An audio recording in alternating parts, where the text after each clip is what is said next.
I broke my back. What do you mean by that? You broke my back is broken. What do you mean, calm it down? It's a fight. Referees telling two fighters who want to fight to calm it down. He should calm down. So he's like a clown in his show, man. He's not your guy. Because Tyson Fury's back, and all you motherfuckers are under attack. Look, Eddie Hearn can say all what he likes. Who gives a shit what Eddie Hearn says? It's garbage. Are you off your tits? Have you been smoking something? Can you let me retire and be happy? Please, just please. Bombs away for the Bronx Bomber! Wanda! Let's go, baby! Let's go! I'm through. They put somebody else up and give me an interview. What are you talking about? What are you talking about? You never give me a fair shake. HBO needs to fire you. You don't know shit about boxing. You ain't shit. You're not shit. I wish I was 50 years younger and I'd kick your ass. I got dropped, man. Are you kidding? No, you won the fight. OMG, I am so excited. Any of you radio personalities think you want smoke? Call me Mr. Chimney. I want smoke. Yes. What is up, MCR family? Another daily edition of the show live on YouTube, obviously podcast from iTunes, Spotify, radio, etc. I am Matt, the hipster hunter. Going to be talking all things boxing today, from Wilder Fury, Trilogy options in the contract, Canelo-Kovalev update, Spence-Porter numbers on the Countdown show, Gerald Miller, obviously, in advanced talks, and we have word that, obviously from Sam Jones, that might be official with a 3-fight deal with Top Rank. So a lot to get to on today's show, but of course, as usual, I'm joined by the one and only, the illustrious, the lovely Mr. Robbie Hearn, second cousin, twice removed of Sir Eddie. Rob, how you doing, man? Yeah, doing good. A few topics today. Quite some get our teeth into and debate. I'm sure Gary's going to have some opinions. I know he's waiting. But let's have some other voices. Let's have some other people calling in. Yeah, please. Anyone else? Yeah, please. I don't know if there's any Texas fighters fighting this weekend, but please, God, let there be someone else. I'm fucking around, Gary. You know we love you. But yeah, another voice would be cool. Yes, 323-870-4051. Press 1 to get in the queue. International caller, Skype, Mixed Combat Radio. But before we get to that, just want to say we weren't here yesterday. I apologize. We did not do a show yesterday. But I was at Knott's Berry Farm, and I gotta say, I haven't been to Knott's Berry Farm. That's like a knockoff Disneyland, but for like adults, I should say. And I took my kid. Haven't been in years, right? It was fun. Go out, ride some roller coasters, guys. It's fun. Wait, a knockoff Disneyland for adults? Yeah, because like it's an amusement park. You know what I mean? Like, I don't know how best to describe it. I should say amusement park that's smaller, that's right next to Disneyland, that doesn't get the shine it deserves. But it's for adults because it has like more roller coasters, I should say. Like Disneyland doesn't really have roller coasters in that traditional sense. Yeah. They're more kid rides. It's, it's Disneyland. It's kid friendly. Yeah. Knott's Berry Farm has like Camp Snoopy because it's like Snoopy, right? And Charlie Brown. Yes. It's like that amusement park, by the way. It's those characters. Oh, okay. So like they have like the kids section. I know listeners don't care about this, but who cares? When we cut out the show and clip it all up, you guys don't care anyways. You guys don't get this part. But this is exclusive content. Exclusive, right? Live listeners. For live listeners right here, guys. But people. My kid, he just turned 5. He's not a big roller coaster guy. He is a scaredy cat. Love him to death, but he's a scaredy cat. Unlike me, when I was a little kid, I was putting like tissue paper in my hat and buying bigger shoes and stuffing tissue paper in the shoes so I can be taller to get into rides. I was that kid, right? I was psycho. But he finally went on rides this time, so we had a blast. It was great. Cool. Yeah, well, a little bit of swimming tonight with my kid, if anyone's interested. Nice. Swimming is fun. Yeah, boxing. My kid is just learning to swim. It's fun. I like that too. Yeah. Those moments, dad moments, fun. Yeah, it's good times. But back to boxing. Let's talk obviously about the topic that I think we may have some insider knowledge on, Rob. As some might say, sources are telling us And in a way backing up the claim as I pull it up, and I should have it pulled up. I apologize. Because Tyson Fury made this claim, I want to say it was yesterday or today at a press conference. I forget exactly what. Yeah, yesterday in a BT Sport interview. Okay, I know it was some sort of media interview event, whatever it was, for obviously the fight coming up this weekend. But he said he wants to fight Wilder twice coming up this year. I think obviously once in February and then once in June, I think is what he said. And then fight the winner of Anthony Joshua and Andy Ruiz in 2020. And our, again, sources, hold on, sound, yeah. There we go. Sources are telling us there's an option in the contract. We're trying to get further information on that option, whether it's a two-way option, whether it's an option for the champion, whatever it is, you know. But there is an option for a third fight, for a trilogy fight between these two men, which would obviously take place later on in the year. And our source also says that they believe it's most likely possible that that option is enforced, and we do get the trilogy within the first half of 2020. Rob, your thoughts on this overall?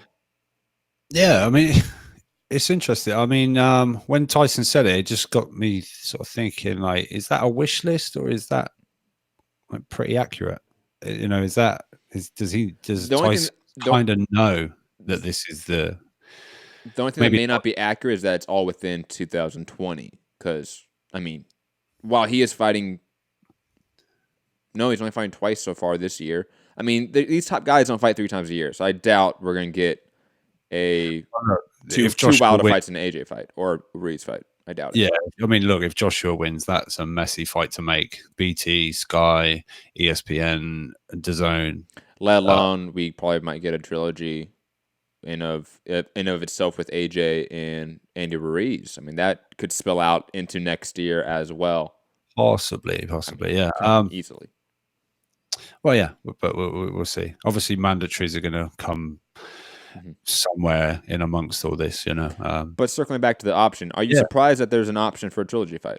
I am, especially as Wilder's out there sort of wanting Fury to step aside and stuff like that. Fury is quoted as saying he wouldn't step aside if it was 50 million. I'd like to see that theory tested personally, but and I don't see why. I think Fury's right to not take any step aside in this. They've got a contract. Why would he let Wilder go and get another big money fight before their big money fight? When if Tyson Fury beats Wilder, that big money fight's his big money fight.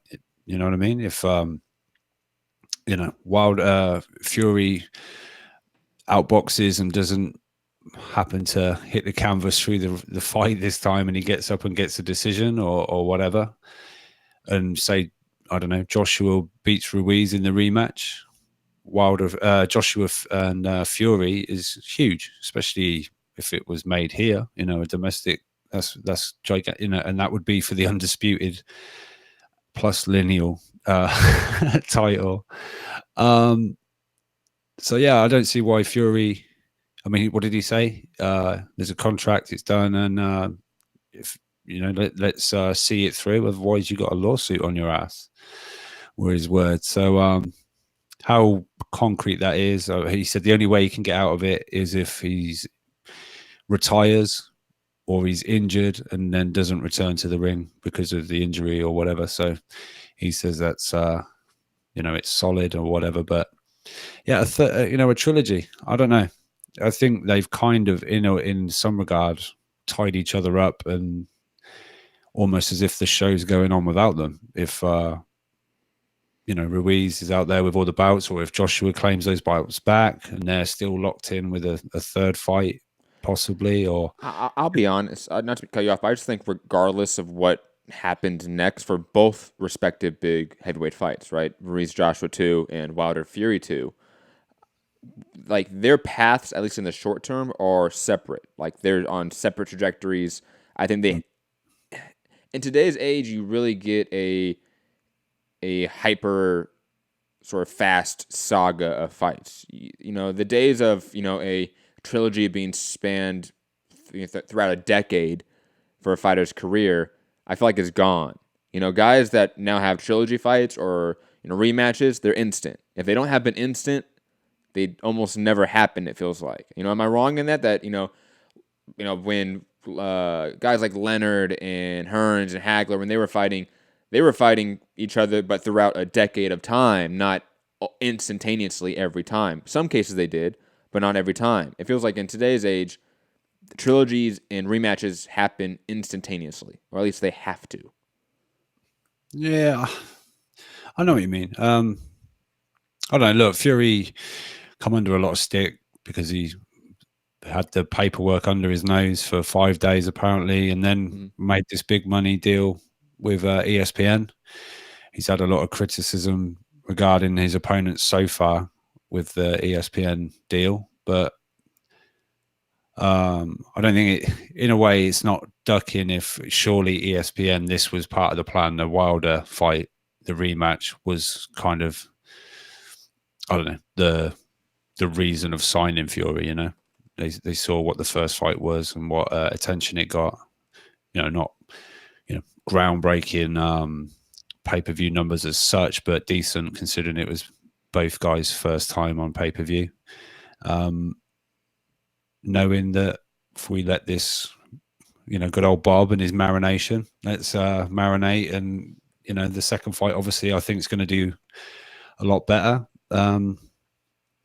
So yeah, but immediate rematch. Obviously, look, Joshua's getting a lot of people saying he shouldn't be taking this immediate rematch, but a lot of people saying he kind of has to because of the position. Once if he doesn't and those bouts go elsewhere, it might be a long time coming before he gets a chance again. Although, well, hold on. Good segue there, Rob. Good segue. Hold on. Perfect. Stop right there. Stop right there. Actually, maybe it won't be that long even if he loses the rematch before he gets a big shot, because we have Deontay Wilder out there saying, so petty, I still want the Joshua fight if he loses the Andy Ruiz rematch. Oh, God, I love it. Only because it's petty. It's so good. So good. He just knows, despite all whatever happens to make that fight happen, Joshua's still the A side. That's all. And the money fight. It's like, I want to unify. I don't want to unify. I want to put all the wrongs right. Now I want him to step aside. I don't even know. One face, two options. One champion, one face, one that. All that, I don't know. So it's all a bit, speaking of roller coasters earlier, you try and follow the heavyweight division, you're going to be sick at some point along this bumpy ride. But yeah, interested on this trilogy. I think obviously if it does well, that would definitely lend itself to both guys wanting to do it again. But if it's an option, if one guy, say in the second fight, Wilder lands that bomb again and Fury doesn't get up, does Fury then go, yeah, let's do it again? Do both sides want that option sort of triggered as such? Do they want to do that third one? Or does Fury stay on his feet for 12 rounds and makes Wilder look stupid for 12 rounds and gets a huge, wide, unanimous decision? Does Wilder want to run it back again? Who knows? But from what we're told, that option is there within this current contract. So, yeah. Since we're on the topic of heavyweights, and just because I just want to get all the heavyweight news out of it, or at least not even news, it's just like banter between all of them.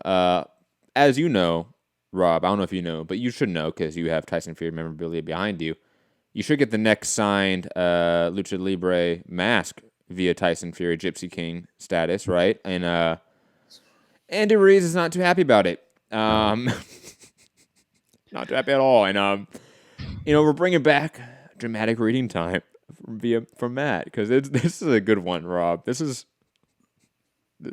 I'll be honest, there's some expletives here in this quote. I don't have the tweets up, so I'm just gonna guess what some of these profane words are. So we don't want audio. Is there audio?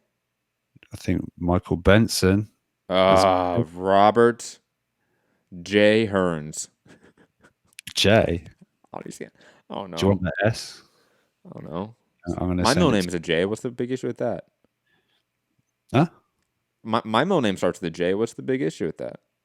Well, you have problem with guys that start the middle name starts the J, huh? Yeah, if it's like Jenny or something, that's a weird name. That would be weird. Yes, I don't think that's what we're talking about. Do you have the clip or not here? Sent. Oh, is it? Oh no. Yeah. Oh no, ladies and gentlemen. Here it is. I got it now. As it pulls up. Dun, dun, dun, dun. Don't buffer, please. No, I shouldn't this time. The only time I did that. Shit. He's representing Mexico. He's not even Mexican. What kind of shit is that? Hey, what is Tyson Fury? A British fucking... Ain't even Mexican, man. Wearing the fucking Mexican flag. You trying to ride the wave, bro? That's dumb, man. Stay in your lane. Represent your country. Tyson Fury, represent your country. Represent what you represent.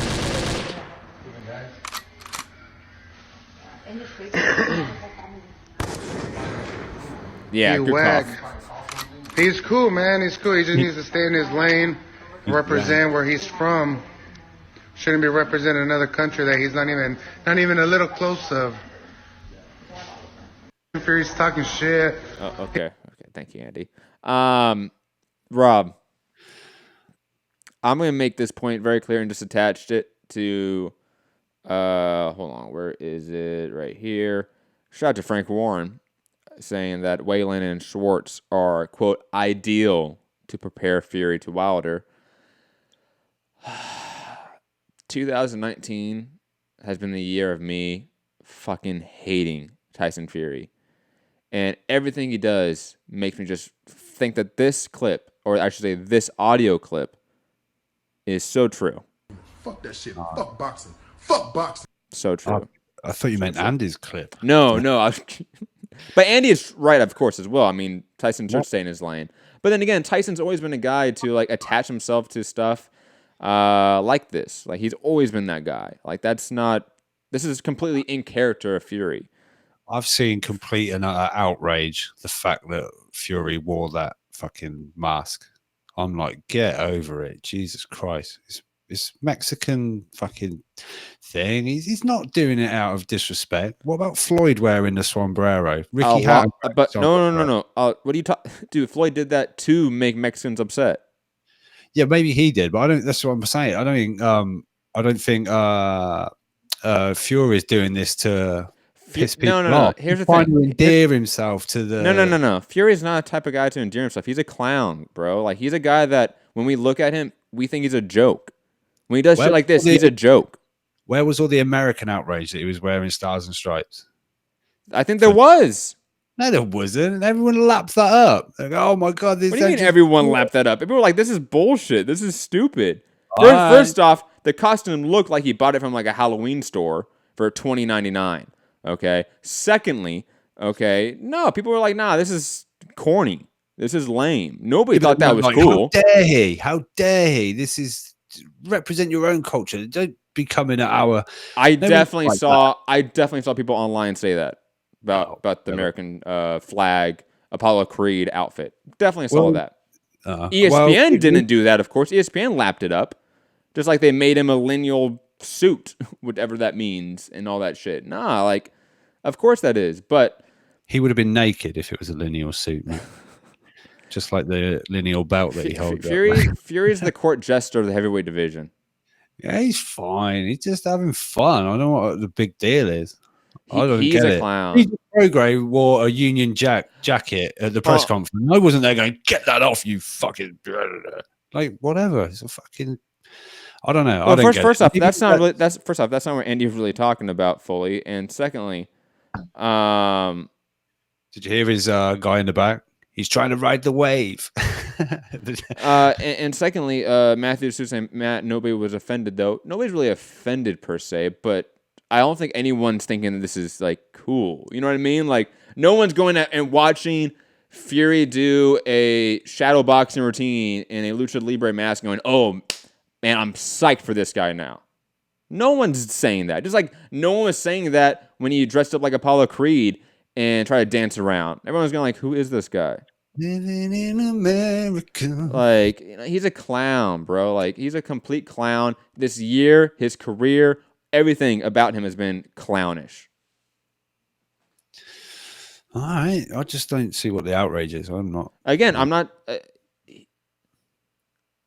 outraged about what, per se. There's been a lot about this because he wore the Mexican. I've seen zero stuff about the mask on Twitter. Yeah, I have. Cool. Beside the point, I think that he is still a clown. And that when he does shit like this, it's corny. It's corny at the very least. That's fine.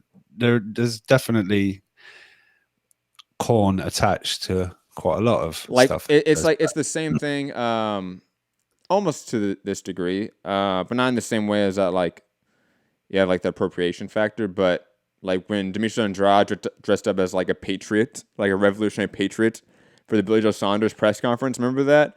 It was like, what are you doing? Like, this just looks bad. Like, you know what I mean? Like, this is clown shit. Like, who thought this was a good idea? Yeah, but who thought wearing a fucking lion's head was a good idea for the challenge? I agree with that as well. Yeah, and Fury's and again, Wilder's mask thing. He looked like, I don't know. But I would say this: if you're gonna do it, at least make it look good quality. You know what I mean? Like, Fury's Apollo Creed outfit literally looked like something that I could buy for myself from the Halloween store. He probably did, but remember, he's 6'9" and fucking. It's like the Batman costume. Oh my god, that awful shit! Like one ear hanging down. Oh my god, I forgot about that and just like popped back into my mind as I thought about Halloween costumes. I'm like, oh, that's right. Yeah, this is form. You know, he's got form. This is what I mean. Like I said, it's completely in character. I'm not saying it's out of character for him, but what I'm saying is his character is a clown. He is the court jester of the heavyweight division. Yeah, he's always singing. He's got a red nose on his face, man. Like, that's all I care. The face off today, he was, just, I don't know. He's just. No, he's bad for the sport. Get out. He's bad. I think guys like him do disservice to the sport. That talk about being the best ever, that the reincarnation of all these people. I'm the greatest. I'm the lineal champ. Blah blah. And you're fighting Tom Schwartz and Otto Whalen, and then your promoter has the audacity to say that these guys prepare you for the world level. Fuck off. No. Clown shit. What do you want him to say? These are two bums that we found from somewhere. This is a shit fight. Don't bother buying tickets. I don't know why you're Frank Warren, don't say shit. Don't say shit to me, Frank Warren. Okay? He wasn't talking to you. I'm the consumer. He was being interviewed. And, yeah, he was. But he is still talking to an audience that is the consumer, Rob. And I am a consumer. Okay? Fury can say that. You know what I mean? Fury's the type of guy to get that off. Oh, these guys are bum. These guys are bums. You know, like, fuck Whalen, Schwartz, they're bums. We brought them in for light work. And he can get that off. You can say, Fury's one of those unique guys that he can actually get that off and be honest about the situation and make it sellable. He said, like, easy money. This is easy money. Yeah, perfect. Because he knows people are saying it. So he's like, just going with it. Yep. Exactly what it is. He's a character. You just want fucking boring people. That's the trouble. Boring interviews, boring. No, I don't want boring. I want authentic. You can be fun, entertaining, and authentic. No, but that's him. You said this isn't nothing new. He's been doing this. This is what he does. No, but there's times like when he says like easy money, right? That's selling. Like, that's him being a showman in a way, but that's still authentic in a way because it's true. You know what I mean? If that makes sense. Like, Fury does that at times. Fury does sort of get out of character and become more like a human being and can still be a showman. He can do that. He is that talented on the mic. You know? I listened to, I'll be honest, like 15 minutes of the podcast with Mike Tyson. I couldn't listen to that shit for more than that. But, I mean, he was entertaining as hell. He was the most entertaining person in that room, easily. You know? He's a character. He is. But, like, you can do that and be authentic at the same time. There is that happy medium. And the guys that do it, I think, are more often than not the long-lasting superstars.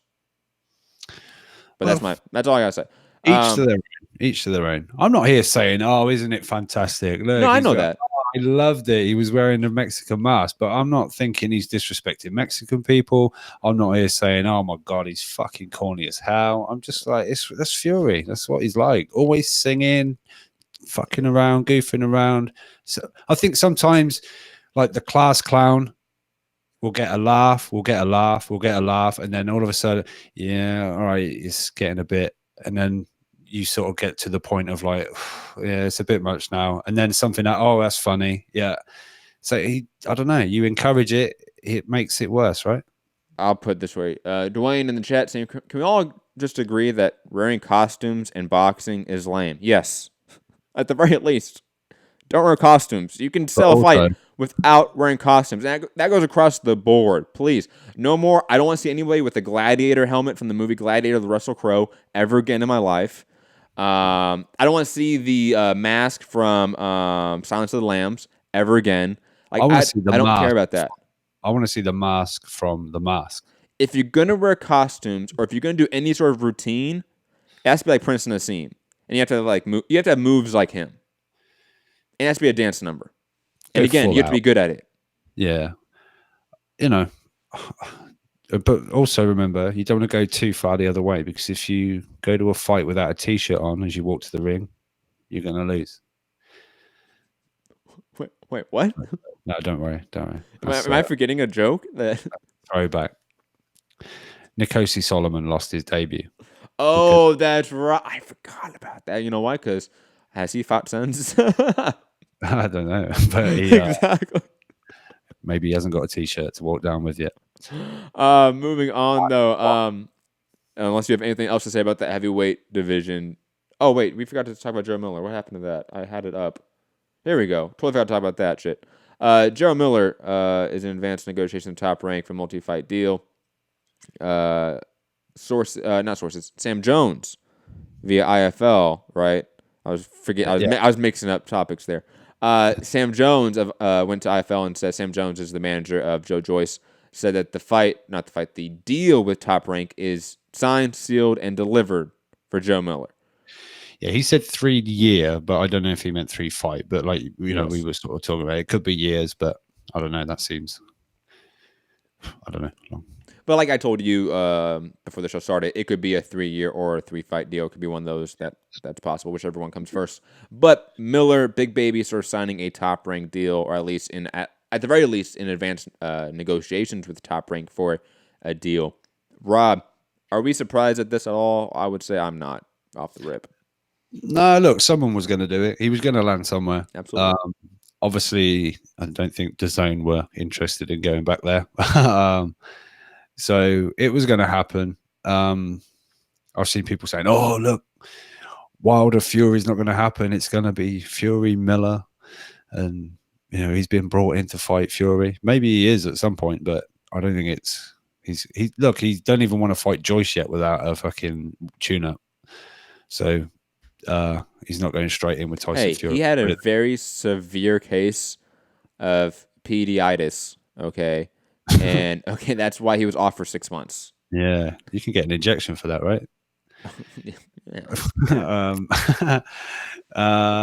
Yeah, look, he was going to land somewhere. I mean, it's all well and good getting a deal, but you've got to now get a license, right? So we'll see what happens regarding which commissions will let him. I don't know about New York because of where it happened and stuff that's happened in New York before. I don't know if he'll get.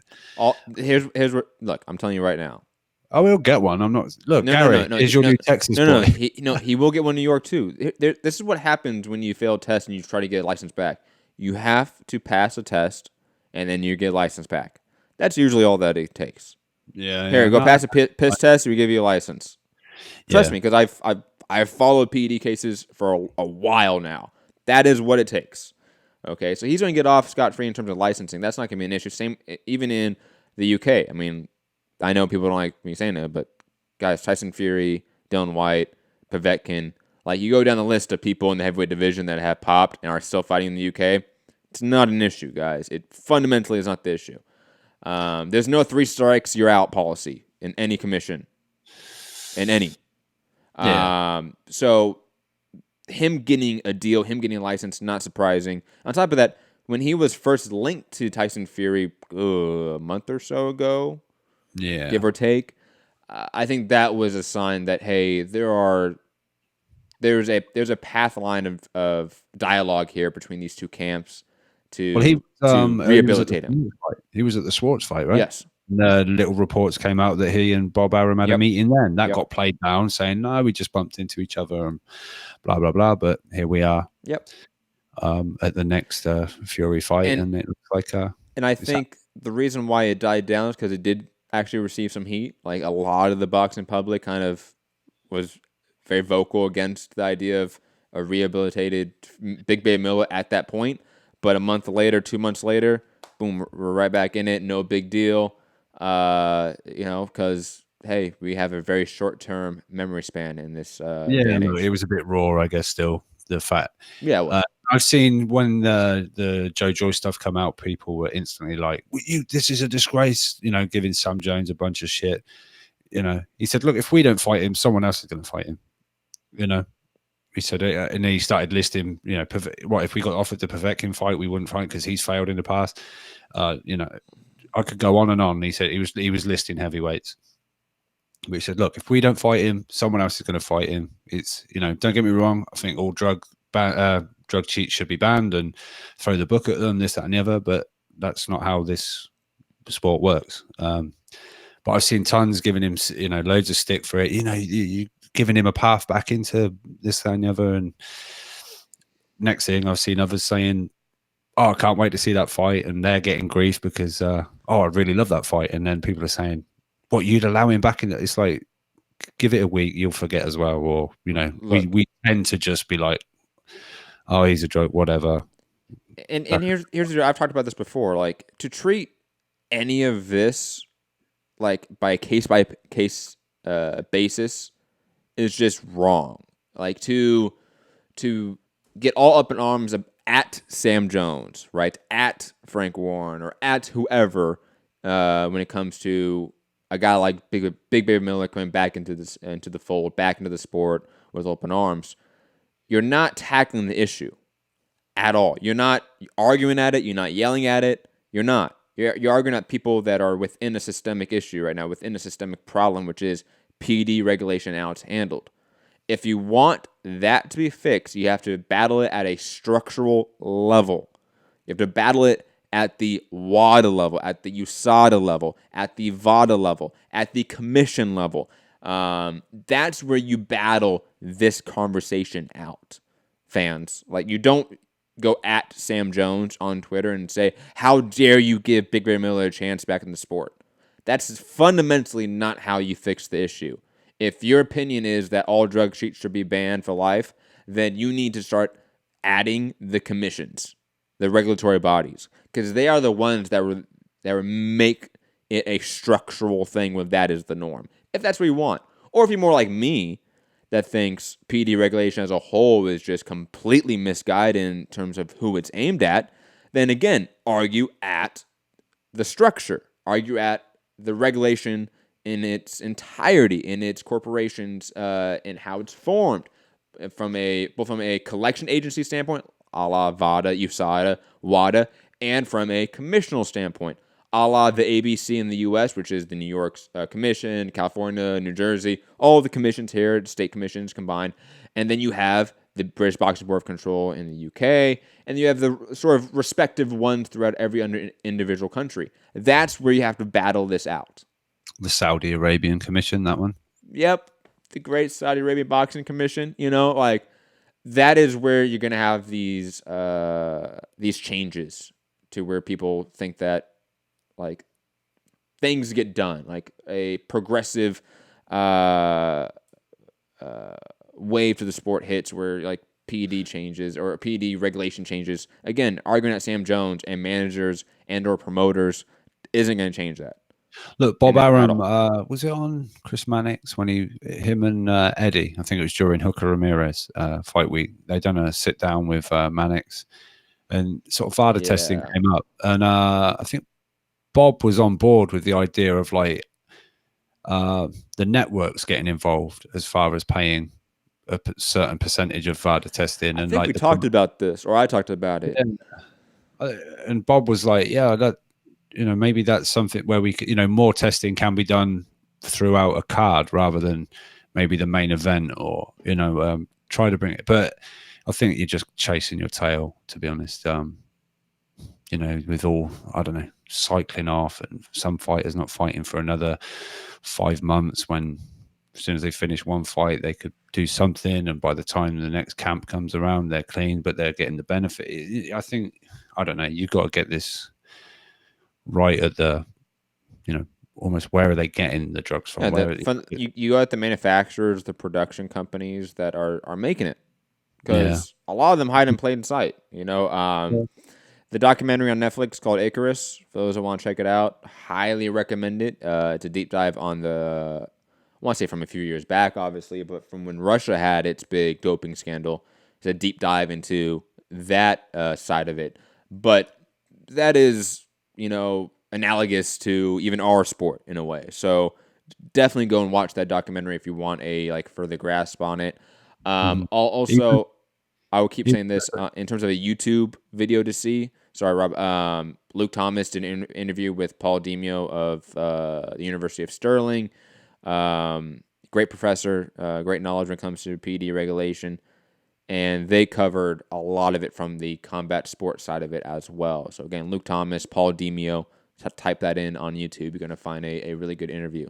Even the Lance Armstrong days, putting blood, taking blood out and putting other, EPO, blood doping, taking out blood. It's just crazy. And then to get a gauge of how it filters down, I think it was regional level cycling. A guy blood doped using dog's blood.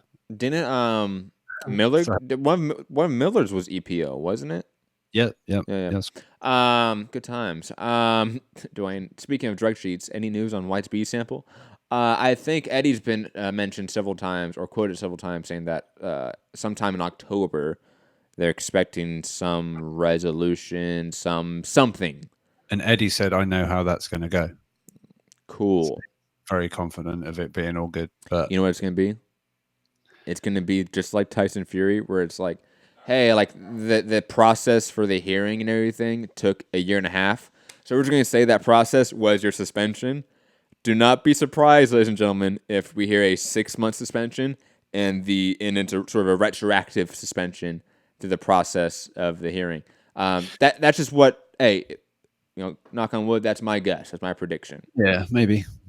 It's I just feel like there seems to be some kind of confidence about that he's going to actually clear his name, as in this is going to come with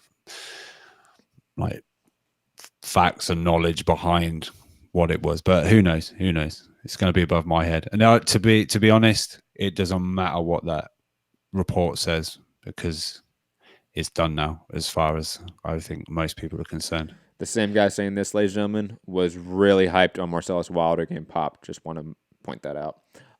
Moving on. Who's that? You.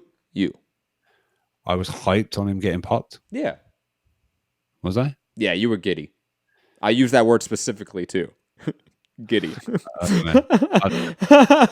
All I know is that's what's being said. It's a no contest for no reason, and nothing's been reported. But I don't know. It's probably fucking marijuana or something. But whatever. Again, you were giddy when that came out. You know it. That was too close to name redacted days. It was still Maha in your face. But I don't know about giddy. You were definitely giddy. It's okay. When Fu doesn't listen to this, and I just mention it in the chat later on, he's going to back me up and say that, yeah, you were giddy about it. It's okay, yeah, man. But, he's the main chick. He is the main chick. It's okay. And Mitty is like the secret chick that we all vie for, that he just always blows us off. Damn you, Mitty, in the chat. Pause. Whoa, yeah, that's a... Oh, my God. He may blow you off, but, I mean, we're tight and everything, but damn. Yeah, but you guys live next to each other. So, I mean, I have met Mitty a couple times. God damn. You met him. No, I've met him more, I think. Yeah, you have, yeah. Fuck. Gary saying giddy is a good word, and so is moxie. It is. I think you're spelling it wrong too. I think it's with D's, isn't it? Isn't it giddy? Or is giddy with D's or T's? I think it's with D's. Yeah, it's D's, yeah. Okay, yeah. Come on, Gary. Hence giddy. That's that Texas education right there. Moving on. Damn. On. Good job they got a bunch of really good fighters, though. Moving on. Chris Mannix first reported. I mean, let's be honest. Like a lot of people have been reporting this. The whole Canelo-Kovalev deal being close to being finalized, clearing certain hurdles. But it's all seems like it's set in stone, and they're set to announce it. And on top of that, per Keith Idek, there is a 3-fight deal for Sergey Kovalev from DAZN. So, Rob, not only do we have Canelo-Kovalev to talk about, because it seems like it is firmly official, we can talk about now in some aspect where it's reality. But on top of that, Kovalev has a 3-fight DAZN deal. Is that shocking in any way? And is one of those fights maybe just a rematch with Canelo, potentially? Was that Keith Idek? Yes, it was Keith Idek. Yes, trust me. Why has he said that? In his article. Oh, okay. The people on the screen saw it, or people that are watching us, not people on the screen. We're on the screen. People that are watching us on the screen saw it. Okay. Yes. How yeah, I read the article earlier today, but I just kind of skimmed it and I didn't see it. So that's where Jay Calderon guy is getting it from. But digressing from that, Canelo-Kovalev, it's pretty much all set in stone, and Kovalev has a 3-fight DAZN deal. Rob, your thoughts? Yeah, I'm glad I think we're going to get an announcement this week still. I think it will come out. I think Canelo tweeted something. I did translate it, but it said like almost a year out, and then it was like back soon emoji type thing. Yeah, I'm glad it's done. I've put it out there. I'm asking if there's some kind of rehydration clause. I don't think there's a catch. It's not a catch weight. We know that much, but I don't know. I would assume a rehydration clause, but I can probably safely assume Kovalev can just say fuck that and just Daniel Jacobs style. Yeah, and just still take that 8-figure check because he's getting an 8-figure check allegedly for this fight. Which will be high 7 figures after. Who was it said that? Coppinger? Did Coppinger say that? What? That by the time he's paid Top Rank and main event, he'll be more like the higher 7 figures rather than 8-figure. I don't know. I did send that. I'm sure I did. You probably did, but I don't remember reading that from Coppinger's tweets exactly. But I'll look it up. Mike Coppinger, the financial package for Sergey Kovalev side is 8 figures per sources, with both main event and co-promoter Top Rank taking their cut. So Kovalev will likely clear in the high 7 figures. Perfect. But yeah, rehydration clause, whatever. Let me make it rain over here. I'll pay that off, and let me try and bash you because I'm makes me wonder, is this the last fight that Top Rank has rights to him? Because Top Rank's getting cut of the check, obviously, right? And if he's now going to DAZN, is this now a main event Top Rank co-promoted fighter on DAZN, or is it going to transition after this fight to a just pure main event Kovalev and DAZN fighter? You know what I mean? Because I would think so. I think didn't they have an option on Kovalev? I don't know. That's what I thought as well, but I don't remember off the top of my head, to be quite honest. I don't think he's like officially like / Top Rank fighter as such. It's just been a few like an option.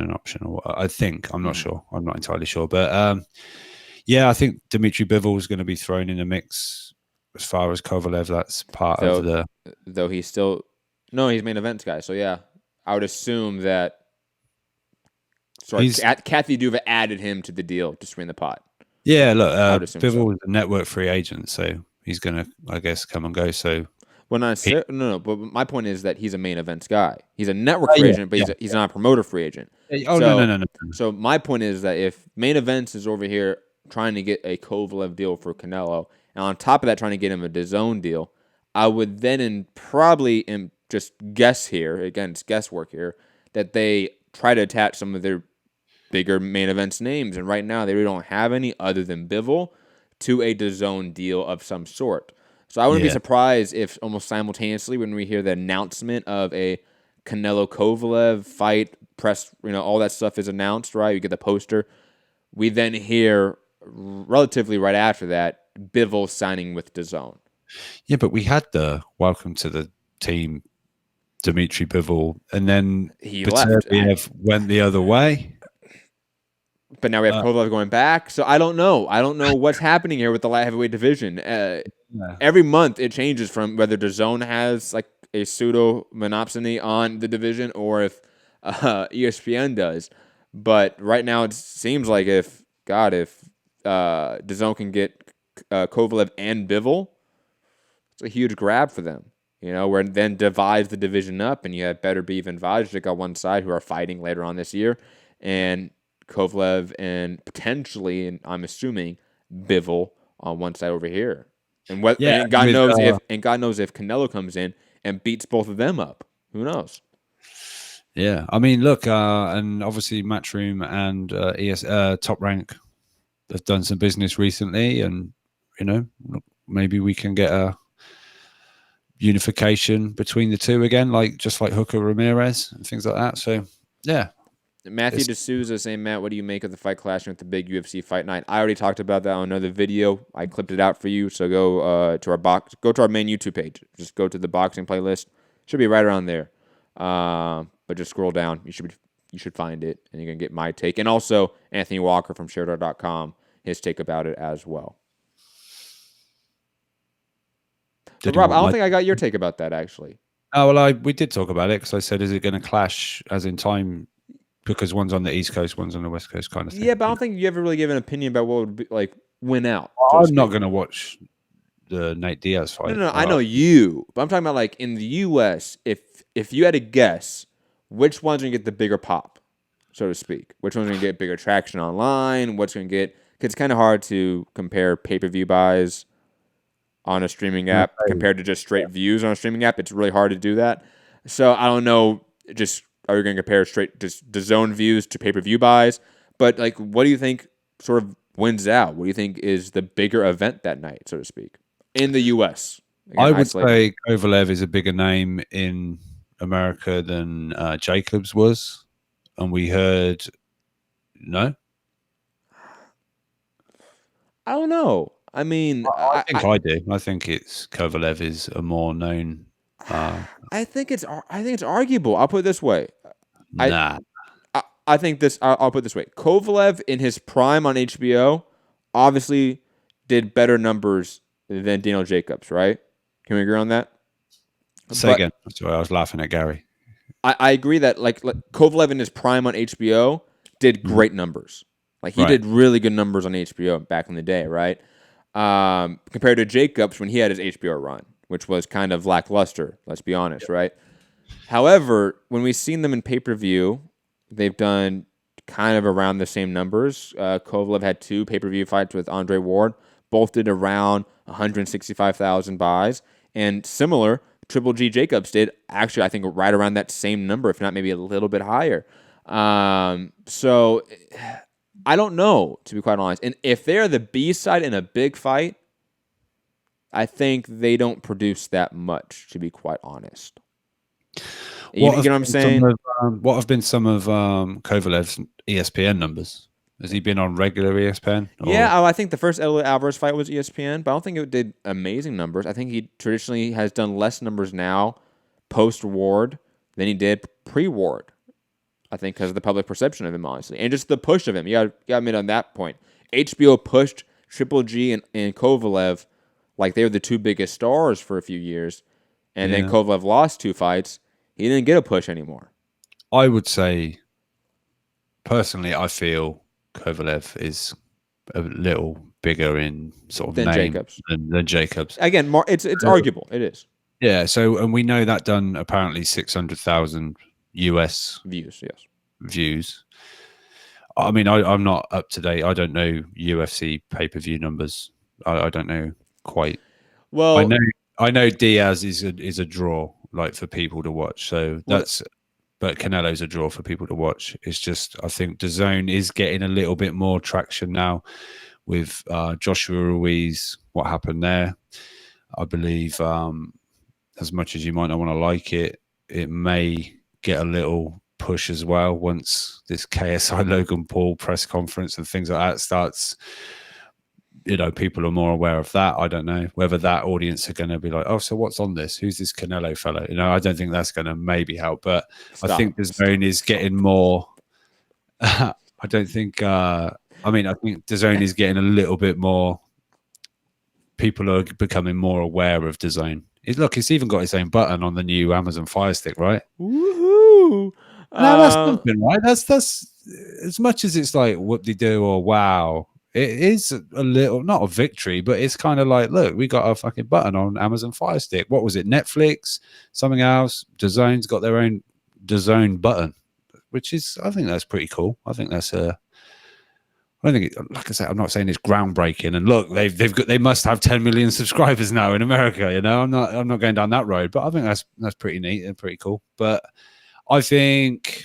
Look, I just don't know enough about the UFC stuff to know which is going to do better. Or obviously ESPN's a bigger network.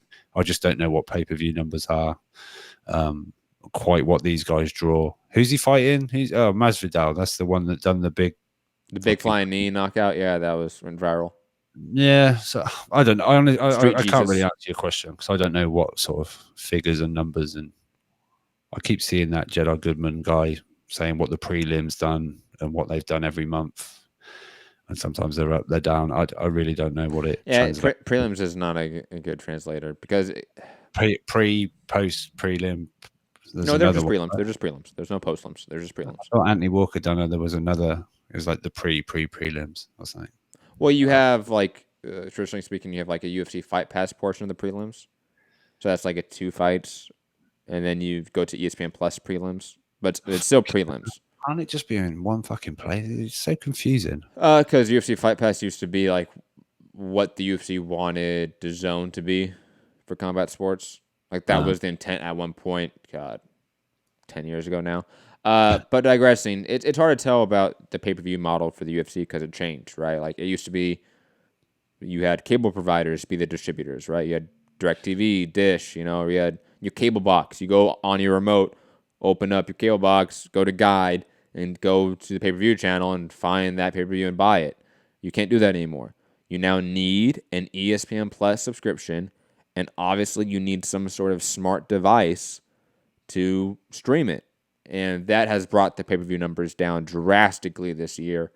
But then again, the UFC gets a fucking giant 500,000, equivalent to a 500,000 pay-per-view buy rate event check from ESPN to do this. So they get lower numbers, but it doesn't matter because they're making so much more money on the back end than traditionally speaking. But very quickly, Keith Idek pointed out the reason it's important for DAZN to make the Canelo-Kovalev fight to take place on the 2nd of November is because it would occur within a separate 30-day billing cycle than the Joshua Ruiz rematch. The schedule affords DAZN 2 high-profile fights to try to draw new subscribers in consecutive months. So that's why they're trying to get this in before the 30 days before December 7th. You're such a fucking hater. I love messing with you because you obviously have such a affinity to DAZN. I want it to succeed. I want it to do well. I don't care if it succeeds or fails. It has no bearing on the sport whatsoever. Okay. Yeah, I mean, if it fails, another thing pops up. Like, think about it. Like, HBO failed. Did the sky fall? No. Showtime has been disappearing before our eyes. Is the sky falling? No. It is for some. It is for some. That is true. Especially when you poke them. But you know what I mean, though, Rob? Like, hey, like, if all of a sudden tomorrow, let's say, Sky wanted to get out boxing, something else is going to pop up, and, like, the sport's still going to survive. Like, you know what I mean? I know what you mean. I'm just saying I want DAZN to succeed. I want, I just think... My thing about DAZN is that, and this is totally off tangent. We can get to this, because, like, we only have a couple more topics to get to. Actually, we have a lot of topics to get to, but they're short topics. Doesn't matter. I think DAZN was great at opening the door to international boxing streaming to the U.S. and that becoming a norm, so to speak. Like the DAZN, in terms of it changing how the market looks at that, is completely instrumental. And I'll give them praise for that. Because without DAZN, you don't get ESPN Plus investing the way it does into international boxing. You know what I mean? And so you're not looking for some scrappy stream of the UK cards and things like that. Absolutely. And we used to do the show, in a different channel back in the day when I had to do that. That was a norm not too long ago for us when we had to watch Usyk Gassiev on a cloud TV app pay-per-view thing that no one had heard of before, right? Like we went through the experimentation of streaming and we got to, I think, a better sort of environment for it thanks to DAZN. But I do think if DAZN fails, that standard is not going away. You get what I'm saying? That standard now of, hey, international boxing has to be shown. World Boxing Super Series, fights in the UK, fights everywhere have to be shown more now. That no longer is, I should say, that is not going to go away from the industry in terms of someone else will start doing it. Yeah. Like ESPN's going to be more invested in it. Hell, maybe Showtime takes up that because it would be cheap box. It would be cheap, relatively speaking, compared to U.S. events and to what they're competing with their own supplier. But I just think that, again, foreign championship boxing. I think DAZN was great in evolving the industry, but the industry evolved. Like, we can move past it now if we need to. And I'll be honest, I said this on Twitter earlier today. I don't know if you saw it, Rob, because I was talking with your mortal enemies, PBC Twitter, and I was giving some praise to both DAZN and PBC for some things. But I said DAZN's price, DAZN's pricing is just ridiculous. Like they have to figure a way around that, and they are bringing ads to DAZN sometime this year. Hopefully that brings the price point down because $20 a month, you can't do that. I'm about to get Disney Plus, ESPN Plus, and Hulu for $12.99 a month. Okay, like DAZN's, you can't compete with that if you're $20 a month. No, I know what you're saying. But obviously the price point doesn't interest me in the slightest because we haven't got it. No, of course not. But if it was over there and let's say it was £20 a month for DAZN, you'd be like, oh, that's a little steep. For me personally, I want it to succeed because to me, they seem to have met a lot of resistance. And I don't see the point of that resistance. Like why they want it to fail. People are actively hoping it completely bombs and it's shit. And it's down to Eddie Hearn hate.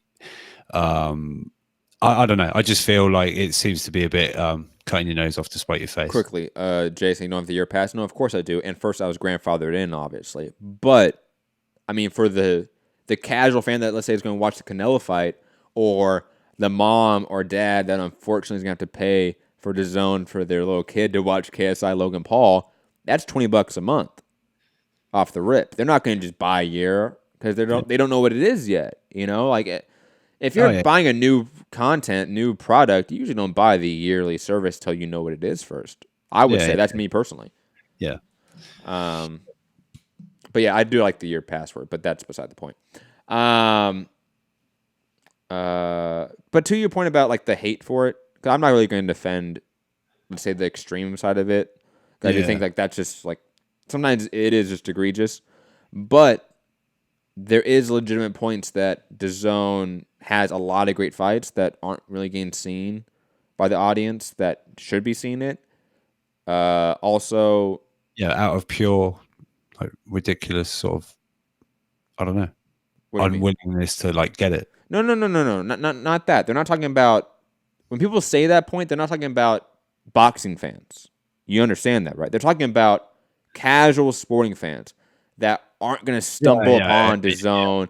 More needs to be done. Yeah, they're not going to stumble upon the Regis Prograis Josh Taylor fight, for example, right? But if that fight was on ESPN, if that fight was on Fox, CBS, NBC, ABC, the likelihood of people stumbling upon that fight, becoming a fan, is far higher, right? Yeah, pure numbers. And yeah, it is. And the point of all these great fights going to this brand, while it is a clean brand, I think the model is fine. It's a low visibility brand at this point. So that means all these great fights are getting low visibility overall. Yeah, and therefore, you get put those kind of fights there so people know. No, I know, but let me finish the point. But then the question then becomes and revolves into, or I should say evolves into, then does the sport actually grow if the audience is a shrinking size? You know what I mean? If we went from HBO Showtime, which was already a smaller audience than, the mainstream sporting world, and then we went to DAZN, and now really honestly ESPN Plus, largely speaking, are we now even shrinking the audience size down even drastically more so? And is that a big issue? I think that's a fair point. I don't think there's an answer for it right now, because we're in that transition period in sports streaming that movies and TV streaming happened 10 years ago, 15 years ago, and music streaming happened 10, 15 years ago. But at this point in time, that is a valid question because we don't know how it's going to end up for boxing, so to speak. I know what you mean. But for me, it just, I don't know, just seems to be a hell of a lot of, like, say, I don't know, the 1 point whatever million that watched Caleb Plant fight on like 900,000. And it was FS1 too. All right, well, just want to get the facts right. That's all. Yeah, all right, it was a high number. People are really excited about it. I think it's a good number. Yeah. There's a good percentage of those people that watch that are not interested in buying DAZN. They know it's there, and they're not. Again, I'm not arguing for those people. I'm not arguing about those people. That's not my point. No, I am. And that's part of my point is that there's a definite, I'm not buying that shit. I get it, but look, those are 10 guys on Twitter. So I don't. It really is like 10, 15 guys on Twitter. So I really don't care about those 10, 15 guys on Twitter. You know what I mean? Like, let's be honest. Rob, like, come on, Twitter. I think it's I think it's a reflection of a wider number, if you know what I mean. No, okay, I get your point, but I would say that number arguing about that larger number still is still a small number in my opinion. That is that group of people that watch Caleb Plant, that will watch the Erickson Lubin card coming up on Showtime, that will watch whatever sort of bullshit cards that PBC and or any other promoter put out other than Eddie Hearn and DAZN. Those guys, that's a small group of people, Rob. Like, you must know that, right? Like, that is a section within a section within a section of hardcore fans. So, yeah, it's like 10, 15 guys on Twitter that are very loud and for some reason always end up on a timeline. But again, it's 10, 15 guys on Twitter that maybe speak for a few hundred people. Like, whoop-de-fucking-do. DAZN still, like you said, rising in terms of subscriber numbers. They're still gaining more content. So those 10, 15 guys aren't the issue. You get what I'm saying? Like, they aren't the problem at all with DAZN being successful or not. At all. People that hate Eddie Hearn, that don't want to see him, will never watch him, or at least will never support him in the way that you or DAZN wants. Okay? But the mom and pops that's watching the NFL every Sunday, that's watching MLB games Tuesday and Thursday nights or whatever it is, those are the people they need to go after. And those people don't even know about DAZN. Those people don't even know about Regis Prograis, Josh Taylor, Derek Chisora. They haven't seen the No Vaseline rants. Like, those are the people that DAZN needs to go after to be successful. And we've had that argument a lot. Like, we know that. Yeah, no one knows Prograis Taylor. Derek told you. That's, I mean, no one gives a fuck. Largely factual. Shut up or I'll squash you. Funny enough, next topic. Spence-Porter Countdown show drew 604,000 viewers with the lead-in, a really good lead-in of the Penn State Buffalo game, which had an average audience of 2.16 million viewers. So obviously a huge drop-off, but it's still a sizable retention in terms of what the content is. It's not a fight. It's a promo show, a little 30-minute show for a fight. Good number, you know? And, Rob, to sort of use raw numbers, and again, I know they're not one-to-one analogous in any way, but DAZN, we just brought up Canelo Jacobs' number, 600,000 people watched that live in the U.S. that's a great fight. One of the best fights of the year that could get made, and it was made. Fantastic event too. I think the entire card was great. And we have a Spence-Porter a Spence-Porter promo show that gets the same number of people watching it, just because it's on a broader brand and exposure, so to speak. Yeah, and that's the issue that I think was the issue I was sort of alluding to. Yeah. What was it on Fox? It was on, Big Fox. Yeah. Yeah. So, how many millions are we talking? Potentially could have watched that. Well, 120 million homes have the big four channels. So that's Fox, NBC, ABC, and CBS. So it's actually a real shit number, right? I'm joking. 600,000 out of 120 million. That's poor. No, I'm joking. No, that's because I think I saw that something about wasn't there then another football game. So obviously people turned over to go and find another. Of course. Game. I mean, Saturday like that. Yeah. Look, there's a reason why, traditionally speaking, boxing has, I think, struggled with college football season. But for some reason, UFC doesn't. I don't know why. Like, they've actually done quite well in college football season. Maybe because it's actually later on in the day. Like, UFC time slots are actually usually later, like an hour later than boxing time slots. But there are so many games on Saturday. Literally, if you want to sit down when you wake up Saturday morning till you go to bed, you can watch college football. Yeah. So, no, I get it. Look, in our bubble, sometimes we think, why aren't people watching it? I don't understand. But let's be honest, our sport is pretty niche, especially over there, you know. It's niche pretty much everywhere, let's be honest. Well, it's bigger in the UK, but I would still say it's still more of a niche sport than football. Football's number one. Cricket, rugby, maybe Gaelic football, maybe in certain parts. It is obviously much bigger than boxing. Yeah. In parts, yeah. In parts, right? Of course, yeah, in Ireland. Yeah, but So it's a good number, and you know, I think Spence was getting under Porter's skin a little, right? He was. It was good. Yeah, what do you say? You've got talent, but you know, skills you can learn in the gym. It was good. Or something like that. But no, good on him. I hope it does well. But I don't want to be the seemingly the guy that's always putting shit down. But I don't think this is selling very well. I guess it's early. It's still, what are we? When is it? 28th.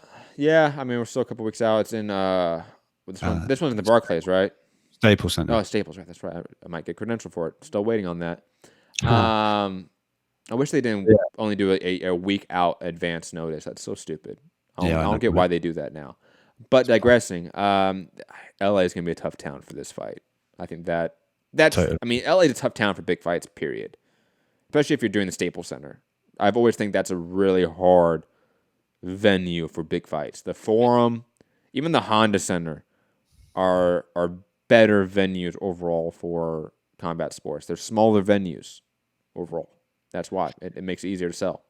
Yeah, look, I mean, I've seen a tweet that said Fury Wallen has done just under 1,000 tickets, and they've booked the T-Mobile arena. Is that true? I don't know. I asked another guy, and he said that's a little bit low on my end. My ring sides have done okay, but it's going to be the EMP T-Mobile arena. I can't believe they thought they could put that fight at T-Mobile.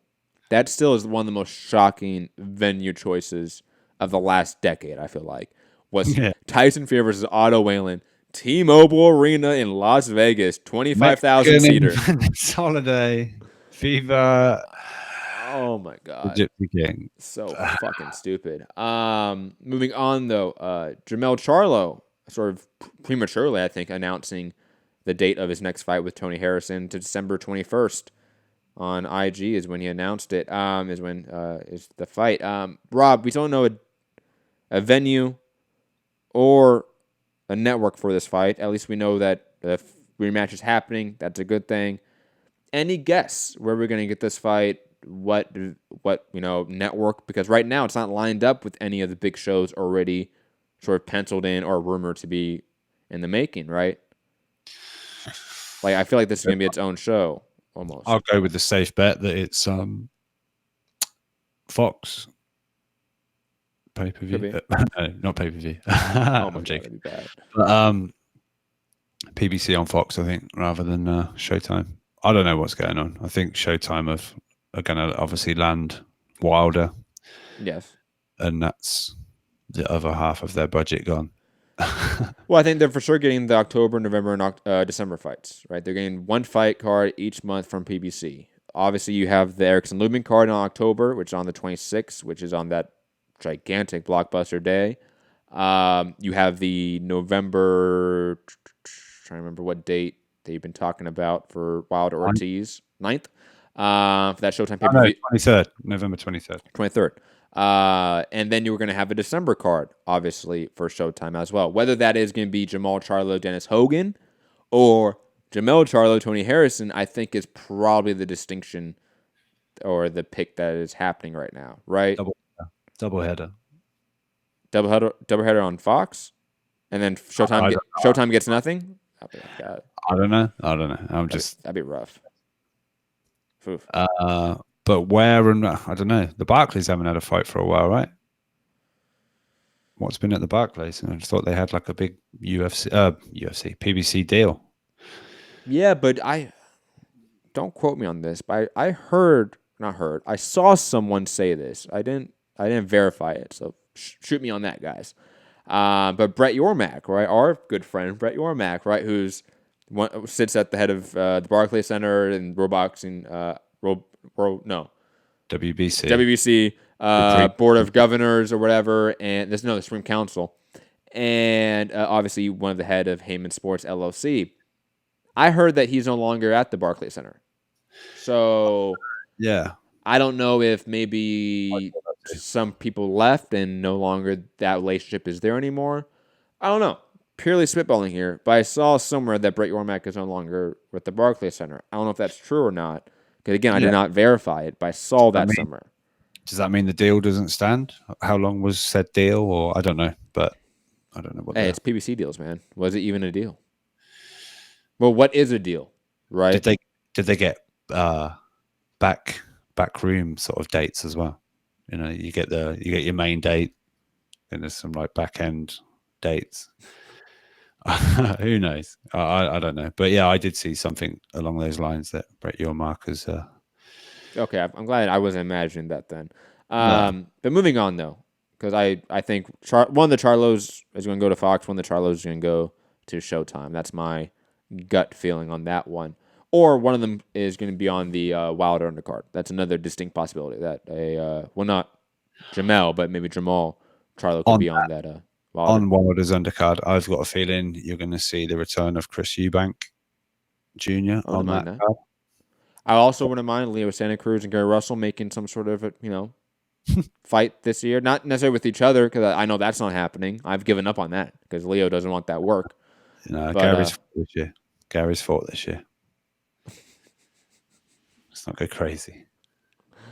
Even if it's just a nobody, man. Just come on, Gary. Just fight, please. Yeah, nobody last time. No, who did he fight last time? I was the old dude, the old Spanish. My brain's gone. Who cares? Obviously didn't matter to us, really. Let's be honest. If we're not remembering it.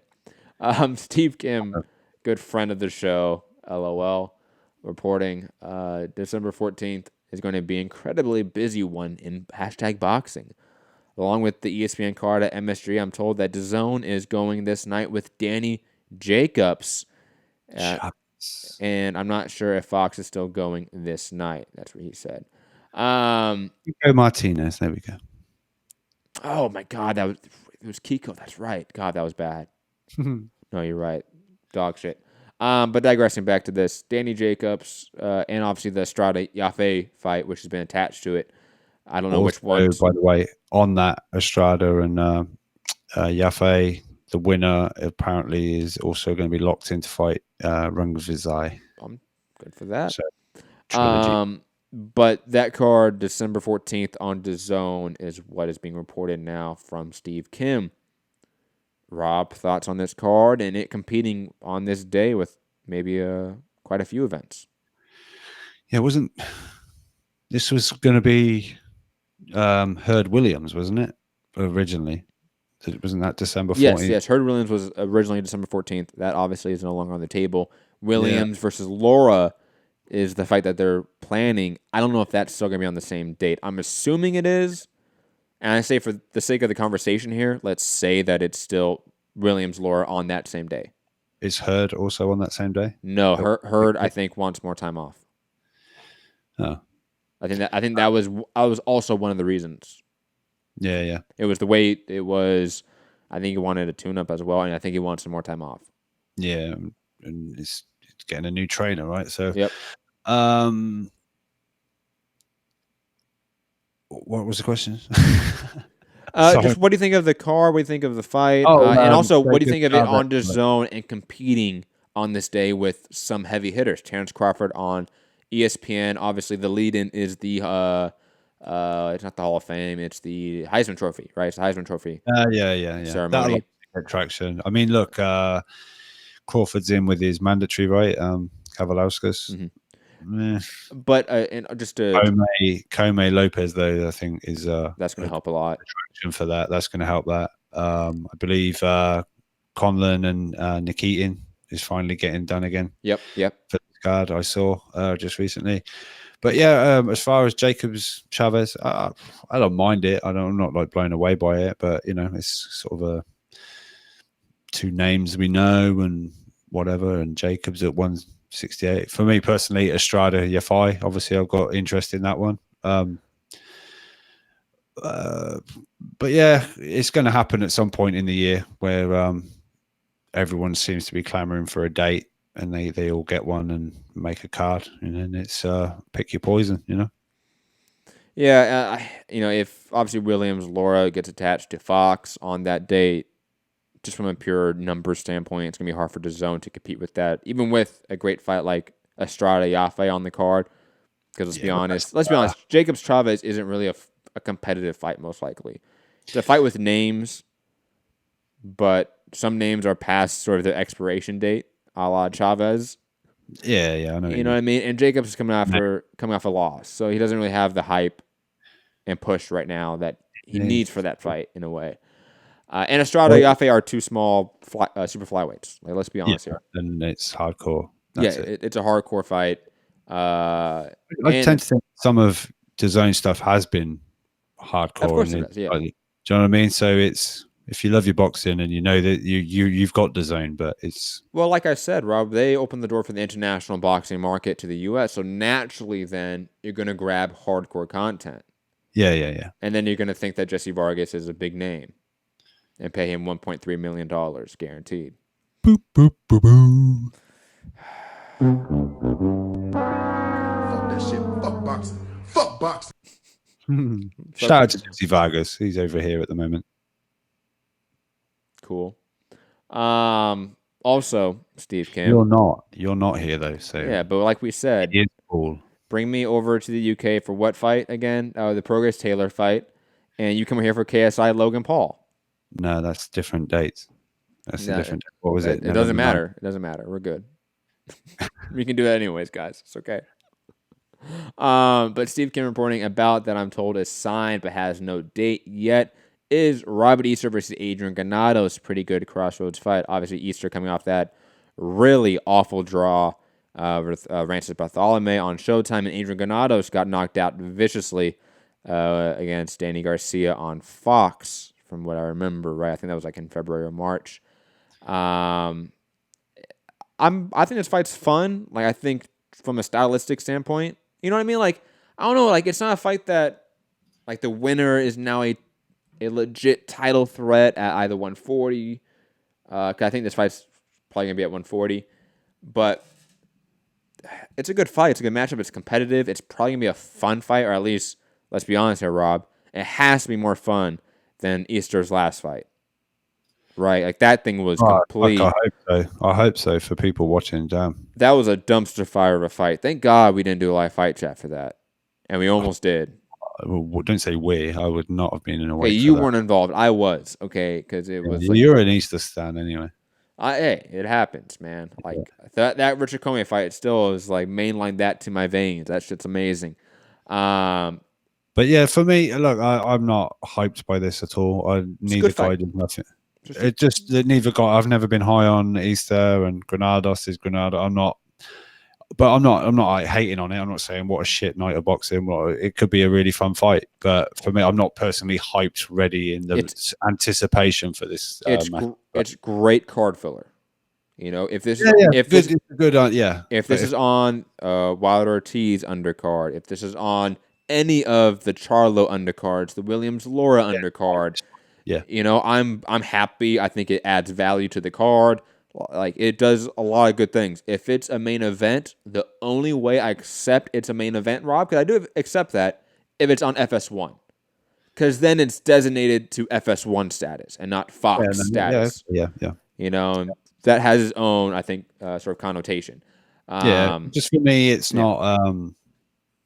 it's not one thing to get hyped on. It's not. No. And that may be just purely on, like I wouldn't expect most of Americans to get high on, I don't know, an Anthony Crolla versus, you know what I mean? It's like you guys have grown up and you've known Robert Easter more.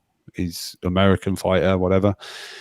You're not going to give really two fucks about something that's maybe going on here that might be big domestically or whatever. So it's maybe part of that as well, that I've just not really followed and seen a lot of either guy too much. So yeah, I'm not hyped, but I'm not saying this is like Showtime getting another bum fight or anything like that. So yeah, it's definitely not a bad fight. It's just not one that you go, oh, the winner of this is going to beat Prograis or Taylor or Jose Ramirez. But it does set up a good title contender. You know, if the winner of this fight fights any of those three names, or even let's say like they lose. No. Sorry.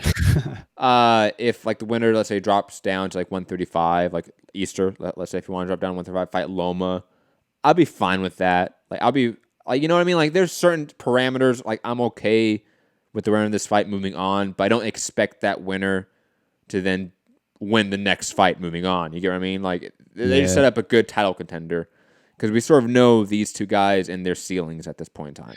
We know. I'm just sad, you know, we brought up rematches earlier that Easter hasn't, you know, run it straight back with Buff. Why would you say that, man? just for the pants. It's great banter. It really is. Not Jose Ramirez. What was I saying? Per Dan Raphael, Joseph Diaz Jr. is fighting Jesus Cuadro. It's September 21st in Mexicali, Mexico, and it's going to be a Golden Boy Fight Night on Facebook. Did they run out of DAZN dates? What happened? Well, they do have the Facebook deal simultaneously, so they do have to sort of give them some dates, I think. But also that maybe they just don't have the dates with DAZN to do that. I guess I don't know. I don't care. Like this fight does nothing for Joseph Diaz. This fight is like a non-starter for me. Like I'm just good. I don't need to see this. I mean, I hoped this wasn't going to happen because he was going to pull out of this card if they could get the Tevin Farmer fight done for November time. And he was all like, you know, and then Lou was up in the messages and was it Eric Gomez or one of the matchmakers that got involved, and Jojo was all like, yeah, let's get this done, and looks like he isn't pulling out of that card and he's continuing to fight in September. But yeah, something on Facebook if there's nothing else happening. I don't even have Facebook. I don't care. I don't think I'm washing my hair that night. Washing? Is that a term? Well, not for me usually, but I get that you're bald and like that's the joke, but like I don't get what that means. Like if you had hair, like what would that mean? Like I've never heard. Oh, like if I'm not washing my hair, I'll watch it. Meaning. Oh, okay. I've just never heard that phrase before. Oh, maybe it's an English thing, or it's an old person phrase. It's fine. Or you're just weird. Yes, because that's what it automatically means is that I'm weird, not usually, you. I'm usually right. Oh, that's good. Good, Rob. Last topic of the day, and then we'll go to callers. Call in 323-870-4051. Press 1 to get in the queue. Gary, we see you. Don't worry. Santiago, press 1 if you want to talk. Skype Mixed Combat Radio. And please, like we said at the top of the show, anyone else, please call in. Then Gary, please. Is this going to have sad music? Or did I not send the actual link for Charlie Edwards news? No, you didn't send the link for that. I'm sorry. Oh. I thought like that was just something that you were talking about that wasn't actually official yet. So that is no. It's from an interview. Oh, no, then we didn't talk about that one yet. Don't worry, I'm not gonna clip that one out. That's not gonna do views. We can just talk about that one. But first, let's talk about this, Rob, while you're getting that up, because it's still UK news. So don't worry, you're gonna get hyped on this. Am I? Yes, Eddie Hearn reporting.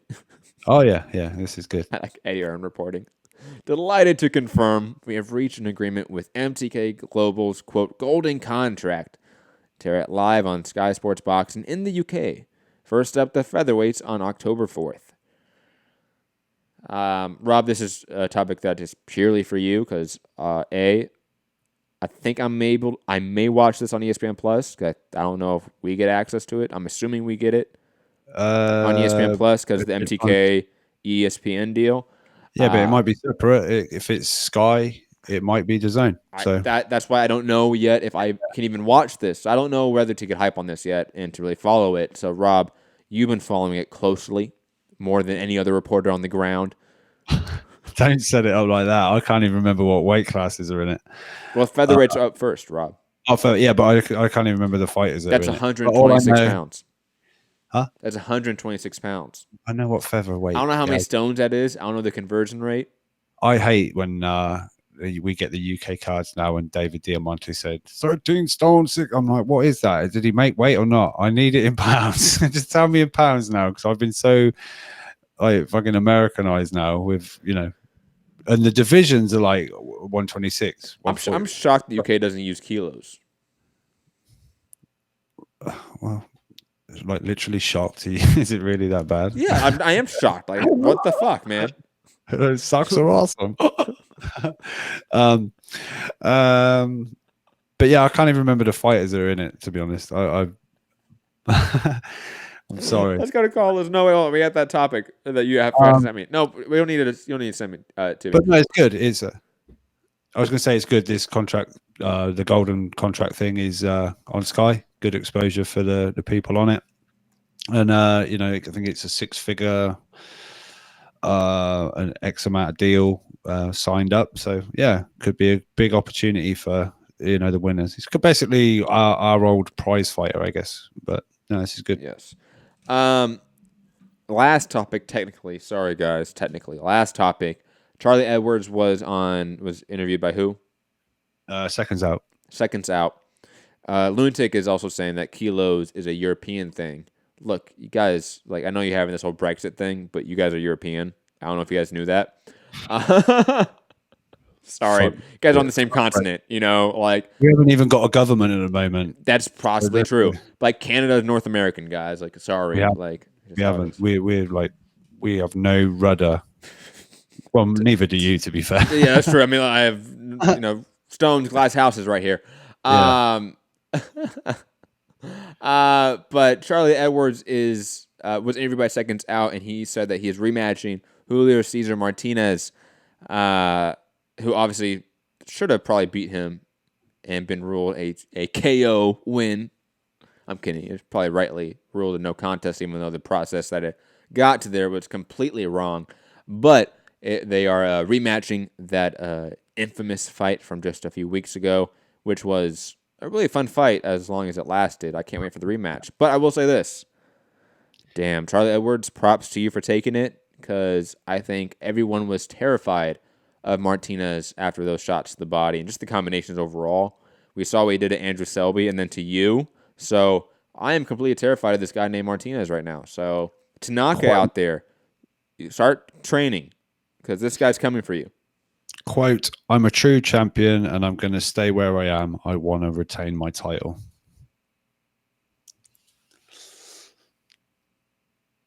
Although... Wait, can you repeat that? Sorry, I wasn't listening. Can you repeat that? Can you repeat that? Said? Yeah. God damn it. I'm a true champion, and I'm going to stay where I am. I want to retain my title. Oh, good for him. I'm a little bit scared, but it's just a shame that he gave out on the thing that he really struggled doing weight. He looked like shit on the scale. But I get it, I guess it's the heart of a champion. You don't want to just vacate. I mean, look, if he moves up, there's some bigger guys waiting for him there as well. I don't know. I don't know. He's just got to stay away from this guy. Land a jab, and run for 2 minutes 59 seconds every round. Unbiased boxing talk saying, Matt, why are people saying Bud is ducking Brooke? Has anyone said that? I mean, anyone says that. No, the soundbite doesn't work there, does it? You're the only person that says that. It kind of does. Yeah. Unbiased. You're actually the only person that's ever said that, so I have no idea what you're talking about here. Kell Brook is currently fighting at 154. I don't know if he's willing to go back down to 147. As far as I know, Rob, and we follow the sport every day and almost like every second of our breathing moments. Mm-hmm. There's been zero negotiations between Crawford and Brook, zero. He went out there for the Khan fight, right? And he was looking to make it. I don't think it ever. No, I know Brook put out a video. I want to say like a week ago of him in the gym training. He's like back in the gym, want to fight this year, right? But that's not for Crawford. And if it is, that's awesome. Like I've been on record here on the show saying that Terrence Crawford should fight probably Kell Brook next if they can, because what else is there out there for him right now, honestly speaking? But I don't think Crawford's ducking Brook. I don't think really anyone's saying that. Again, you're the only person that says that. It's only you. Do you know where that little clip stemmed from? No. Where? He completely lost the plot, and he was like, "There's only one, Deontay Wilder." And he went, "You're the only person who says that." That was when it was the you need to raise your profile and stuff like that. He done like a Wilder impression. Oh dear. No context, Eddie Hearn. Go and give it a follow on Twitter. Oh, one of the best accounts to follow easily. It's so good to use in arguments with PBC fans. Or just me. Yeah. Anyways, let's go out to Gary in Dallas, I guess. Gary. Hold on. Gary. I'm waiting for a completely in context Derek Chisora. You should really be more excited. It's me. Of all people, it's me. You should have a Gary. little more energy than that. Thank God. Gary, we love you. See, there you go. Been a while. Rob, I get Matt not being excited because he's in California and they're high all the time and they're just jaded, so they don't really get excited for anything. But you should be excited. It's me. It's your old buddy from Texas. It's my old buddy. Wait, hold on, Gary. If we're being honest here, okay, Rob is the straight face in the show. I'm the one that goes wild, has emotion. Okay, that isn't a robot like Rob. True. Okay, so if anyone's gonna have emotion and be happy about you being on the show and calling, it's gonna be me. Definitely not Rob. But fact that he hasn't got emotion when you call in, Gary, that maybe tell you something. You're so mean today. I'm sorry, Gary. Nope. I am not picking up what you're putting down, so I'm just going to go on my call.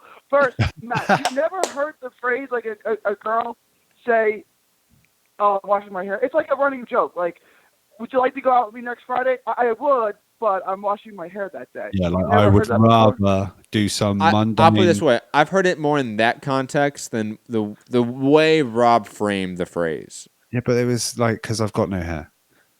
Cool. I understand the ball joke. I understand it, Rob. Okay, I can see your forehead and your scalp. I can see that it doesn't exist. There's no scalp. It's just actually no. Scalp is the skin, right? Technically. Want to see a Klingon? Hairline. There's no hairline. It's just Yeah. Oh, that's nice. Anyways, Gary, boxing, please. Yeah, I think I said if I'm not washing my bald head, I'll watch Easter versus Granados, right? So No, I'm actually into that fight. Is that a main event or is that on another card? That Easter versus Granados fight? To be determined. Showtime Championship Boxing. Okay. And no championship on the line. For the WBA gold. Don't There you speak go. that evil into the existence, please. Let's not. He earned it off the back of the draw. At a different weight class because this is at 140. So yeah. And then Charlo versus Hogan. Does that have a date and a venue yet? Or a venue? No. Doesn't have either. No. Okay. So there's no date or venue on that. No. Again, no. Okay. Are you sure the contract is signed? Because if it's not, maybe. No, I sign it. don't think anyone said the contract signed. I don't think it's official. Oh, don't it's get not? Okay. Don't get Mike Coppinger in trouble. That's the fight they're trying to make right now. Yeah, because I don't know why. I forget why. Yeah, There's a reason don't why. even bother. Just make it. Just make Charlo versus Jacobs because that's a good fight. But Jacobs is moving up to 168. He's fighting Chavez is at that for 168. sure? That's. He is fighting Okay, Chavez. Gary, what do you mean by for sure? Like, there's press releases and contracts in place, signed, still delivered. They've been seen together at a press conference. Like, what are you looking at for, like, it's done, it's for sure happening here? I mean, is it scheduled? I mean, No. Is it? I mean, okay. There's a date. There's That fight's gotta there's a not date happen. attached to it right now, but it's not scheduled. No. That fight can't happen. Why can't I be the son of a legend like that, right? And no matter how bad I am or how much I lose or how bad I get beaten up, I keep getting paydays. Are you But not the son of a legend? I am. What was it? No. I said, are you not the son of a legend? I am. My dad's a legend.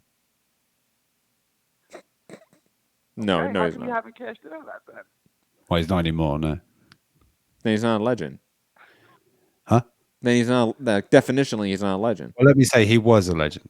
I don't want to come out here and go, yeah, but my dad died. I don't want to kill the vibe. Right Oh, that's what you mean. I was like, what do you mean here? Like, what the fuck? Yeah. Like King Arthur's a legend because people still know about him. Is He's your not dad King Arthur? No. Yeah, exactly. But I was just saying, big up your dad. Don't put yourself down or him.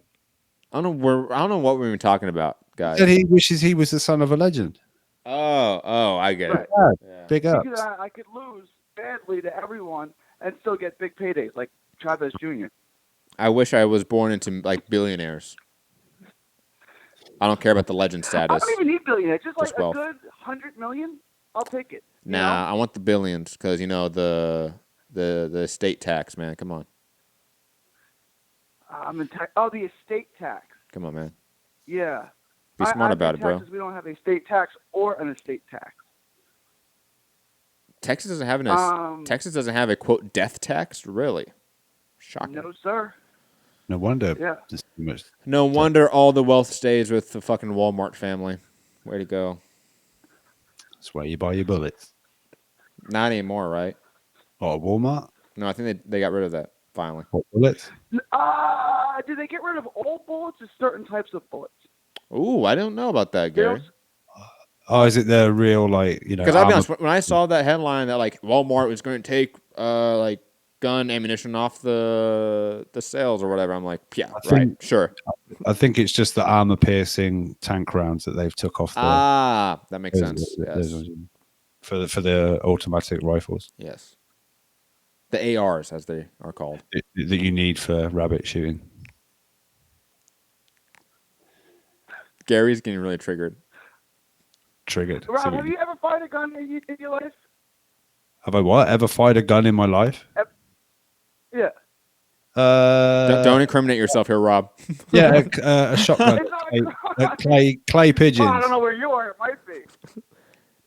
I have. Pigeon hunting, you said? I've destroyed Okay. some clay pigeons in my time. Okay. Yes, skeet shooting's pretty big in the UK. And a bank manager. I'm joking. And the bank teller. And yeah. Speaking of billions. What do you think I pay for this Tyson Fury glove over here? That is actual gold. That is actual gold.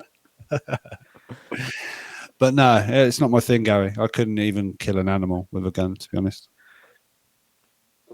Yeah. Okay. Because I've met. You're not gonna ask me, Gary? Fuck you too, man. Matt Hunter, You NRA. told me you have guns. Yeah, I You do. said Yeah. I assume that you fired them, right? You Yes. have guns? Yes. Okay. At Living Things We've too. had this talk. At Living Things too. Hold on. Why? It's boring. That's Meat tastes good. I know we've been over this. Living things do taste good. Well, not when they're And alive, per se. After they're alive. Vampire status. Yeah. Gary over here drinking blood from living things over here. Grabbing live rabbits. But no, like some venison. Like venison's always good. Some duck or some geese. That's always good. Always tasty. What did you shoot? Just deer? Is that what? What? Venison. Yeah. No, it's not just deer, but yeah, I've definitely shot deer. Oh, I think ducks and geese by the sound of it as well, Gary. Yeah. Okay, ducks. Geese. I mean, you don't have hunting wild pigs. in LA, do you? I mean, it's where to go hunt. No, you have to drive. No, you definitely have to drive out of the city, obviously. Just that like, you know, like yeah. I don't go down 7th Street in Long Beach and go shoot up a deer or like a bison or anything. No, I don't do that. Matt's kid running in the bedroom. Right, shut up, there's a deer. But I've been like to South Dakota and gone pheasant hunting there for like a week or two. That was fun. I've gone obviously like to NorCal a lot for stuff because NorCal is where like most of the hunting is. Anyway, boxing. Any Texas fighters? There is. There's a kid named Rashard Hicks fighting on the Devin Haney card. That's right. Yeah. He's like 11. He's like 11-0. He's got a great story. From Texas. I mean, this is a huge step up fight. Yeah, he's from Kylene, like Fort Hood. Okay. We'll see. We'll see. He's a great athlete. Like, he's an incredible athlete. He's 34. He kind of got a late start, but I mean, we'll see what he has. Who's he fighting? He's on the Devin Haney card. I can't even pronounce the name. It's some Russian name. Another undefeated guy that's got like 17 syllables in his name. I'm not even try to say. Let me find it. Is that a guy that's probably going to beat him? Rob, is that what you're trying to get at? Is that the joke you're going to make? By the way, Devin Haney's already TBA for the card in KSI card. Let me see. Who is he fighting? Huh? I said that's good that they got that penciled in. You know what Devin Haney should fight? Oh, he's fighting Danir Lusanov? Oh, yeah, Lusanov. Bro. Oh, yo, it's rough for you out there then. Holy shit. Yo, Danir Lusanov beat Josh Kelly in the Olympics, bro. You're done. Yeah, but he's been pretty fucking. What? Yeah, but he's just a boxer, I've never man. heard of this guy. He's just a boxer. Danny, are you Lusanov? Did he win the gold medal? Yep. Yeah, he won the gold medal. I think so. Yeah, I'm pretty sure he did. Yeah. What? How do you say the guy's name? Danir Lusanov. Danny, are you Lusanov? Oh, now that you pronounce it, okay. All right, I've heard the name before. Okay, when I was just looking at it, it didn't even. All right, I didn't even try to pronounce it. Okay. Yeah, check out his amateur record if you can. It's really good. Is it as good as Rubisky's amateur career? Because that guy did real good in the pros. No, but I mean, obviously, Danir has been fighting in the pros. Like, it's not his pro debut, like Rubisky or whatever his name was, right? But Rob is right that he has not looked spectacular in the pros. He definitely has looked like he lacks power, but his fundamentals are there. Like, his technique is there. So maybe he's just a boxer and he lacks power. That's possible. He's beaten Josh Kelly. He's beaten Gearsov. He beat Gearsov in the amateurs too? Yeah. He beat Sissoko, the one that signed with Joshua now. Let's see who else. He beat Madrimov twice. Some good names. All right, then I'm gonna make a upset prediction. I'm gonna take Rashard Hicks. Is it an 8-rounder or a 10-rounder? It's probably a 1-rounder. No, it's in this enough, man. It's no power. It's probably a 6 or 8-rounder for sure. I would doubt it's a 10-rounder. Okay, I didn't know how fast they were moving this kid along. Okay, I will take Hicks by 7th round stoppage. It's a sixth rounder. It's a sixth rounder? No, joking. I don't know. Oh, okay. I wish it was, though. I only said it because he said it was a 7-round stoppage. Okay, Gary, that's your pick. You better call in on Sunday or whenever it is. To get your venison. We're gonna have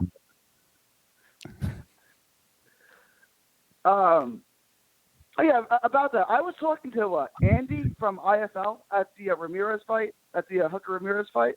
Yeah, of course. Yeah. And Andy, what's his name? McCart? Is that his name? Yeah, Scottish guy. Yeah. Yep. No idea. Okay. He's the one that initially got the scoop with Eddie about the Dillian White stuff. Oh, is that guy? What was that? Yeah. Anyway, yes, we know who you mean, Gary. Carry on. Sorry. Okay. Well, you do.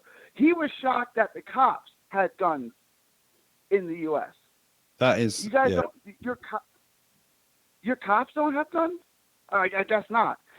In London, in like high-profile places, but your average policeman hasn't got a gun. Got a taser, maybe. Okay. Because I was like, if you think that's weird, I got 2 in my car if you want to go take a look. All right, and he was Well, like, we can't look, Gary. I mean, physically impossible. What was that? I said it's physically impossible to go look, but I mean, we'll take your word for it. It's just a long way. It's a long way just is. for that. It is. You gotta take a plane and everything. I don't want to see your gun. Shouldn't it be in a safe? It should be. The one in my car? Doesn't have to be in Texas, but it should be. 2 in my car? You could get arrested for just now, only having 2. Well, in Texas, they can't be loaded, can they, in the car? They can't be loaded, but they can be right. Can they be? They can be loaded. They can be loaded? The loaded's got to be locked up. They can be loaded, but it's got to be locked up. So it has to be like in your glove box, locked up, or like in your trunk, right? In the glove box, yeah. Right. But they can be loaded still? If it's a long... That's crazy. Yeah.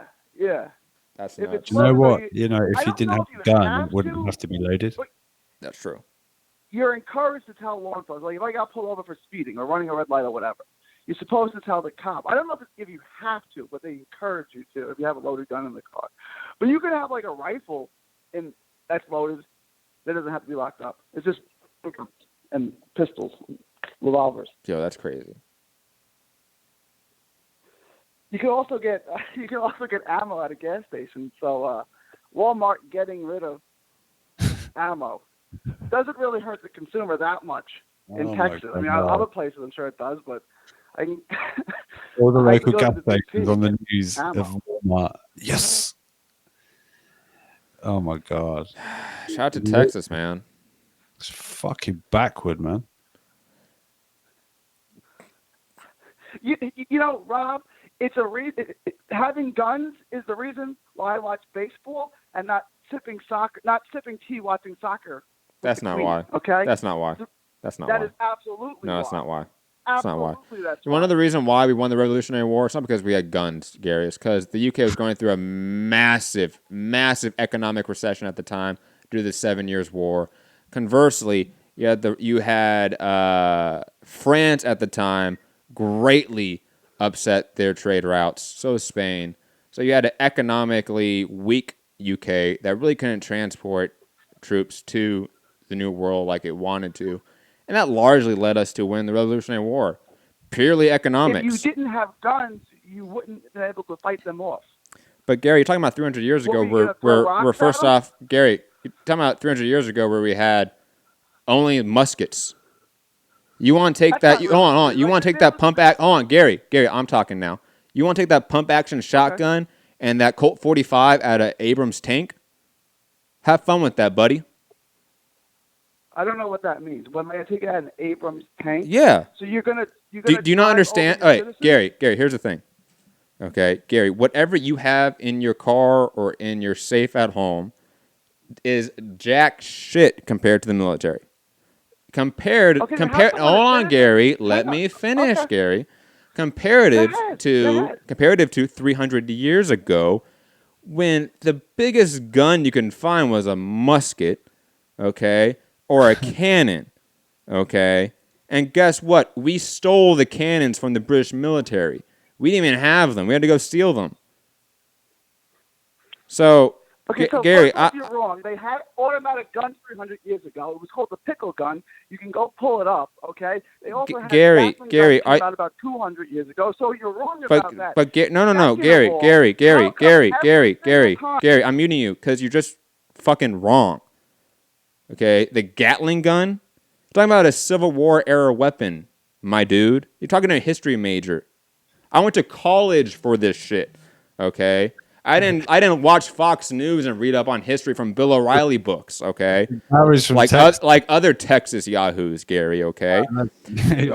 So let me tell you, okay, if the Pickaloo, okay, which was I think like a several barrel gun, okay, it wasn't an automatic, it wasn't a fully automatic AR like we have today, or like I said, a fucking tank, or I don't know, drones that drop missiles from a mile high. Like, Gary, like, you're a relatively smart individual, okay?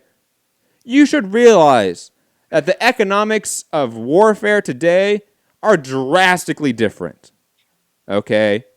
Name the last coup in a major country to be successful. Okay, you're going to have to find something like Iran in the 70s. And Iran in the 70s was completely weakened because we took out the Shah. We grabbed him. We're like, no, you're about to die. We don't want you to die in Iran. We defunded the military because we were funding the military in Iran. So there's a lot of reasons why that coup was successful. Same with the American Revolution, Gary. So please, don't talk to a history major about history. And don't you ever have the audacity to say something just completely wrong and try to equate the Gatling gun to the Revolutionary War. Now, back to you, Gary, please. Some enlightened talk, or back to boxing, please. I said the Gatling gun came out over 100 years ago. If you go back and listen to You said 200 years ago, Gary. You didn't say 100 years ago. You said 200 years ago. And we're not talking about 200 years ago, Gary. We're not talking about 200 years ago. Gary. I said the pickle gun came out way before the Revolutionary War, probably 100 years before the Revolutionary War, and that was if you hold down the trigger, as many Gary, how many of those were in production? How many of those were in use? Gary, how many of those were in use? What? How many of those were in use? How effective were they? They weren't effective. I don't have. Okay. The pickle gun wasn't effective. It wasn't. I guarantee you this. It wasn't in mass production either, Gary. You saw that on the History Channel in like Weird Weapons, Top 10 Weird Weapons, some stupid show on History Channel, okay? That doesn't matter, Gary. The average person, Gary, 300 years ago had the same gun that a soldier had. That's the fucking difference, Gary. Today, that's not the case. It's not. And on top of that, just the pure weaponry that the military has is completely different than the average public, which is drastically different than 300 years ago. Why the fuck are you making this absurd? Hold on, Gary. It's my damn show, not yours. Let me talk. Don't cut me off. Talk civilly to people. No, Gary, look. Okay, you're going to keep talking over me, so I'm going to mute you then. 10 seconds. I can yell, because look, this is a debate show. I'm going to yell. It's a YouTube show, Gary. If you don't like me yelling, then guess what? Go have coffee with a friend and have a civil conversation. That's not my job. Okay? This is fucking YouTube. I have to yell. Otherwise, we don't get views. That's just the industry. Get used to it, Gary. Okay? But you want to make an absurd comparison of Rob making a great point that today's ideas and laws surrounding guns in the U.S. are completely backwards, and when your comparison is a backwards history story from 300 years ago, you are directly proving his point, actually. And you don't understand that, which is the saddest part, okay? That you're actually backing up Rob's point when you say, well, 300 years ago, how did we win the Revolutionary War? Well, Gary, 300 years ago, everyone had the same guns. That's not the case anymore.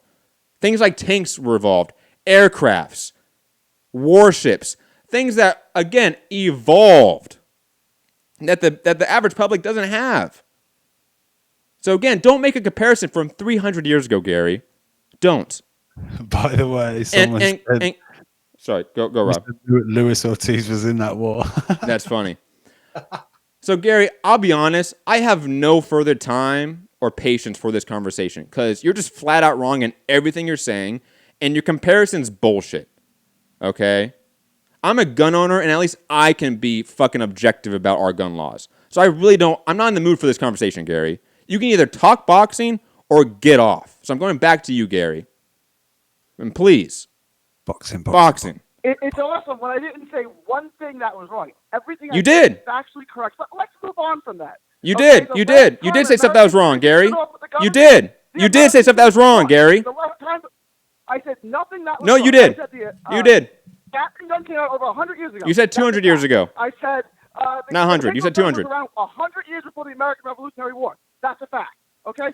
And again, Gary, I gave you the chance, Gary. I don't care about this conversation. So bye.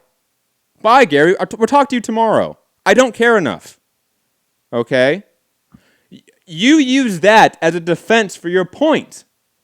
And that defense is bullshit, Gary, and you know it.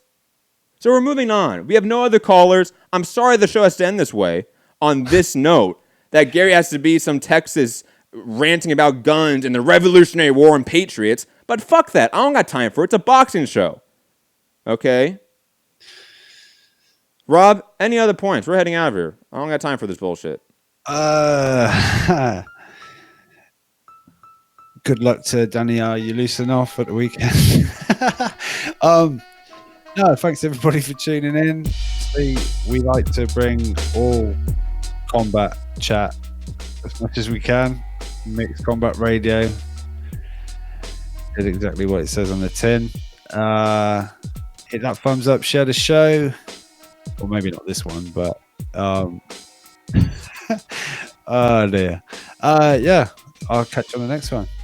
Yes, everyone have a great day, great evening, great night, wherever you are. Hit the like button, share the show, subscribe, patreon.com/Mixed Combat Radio.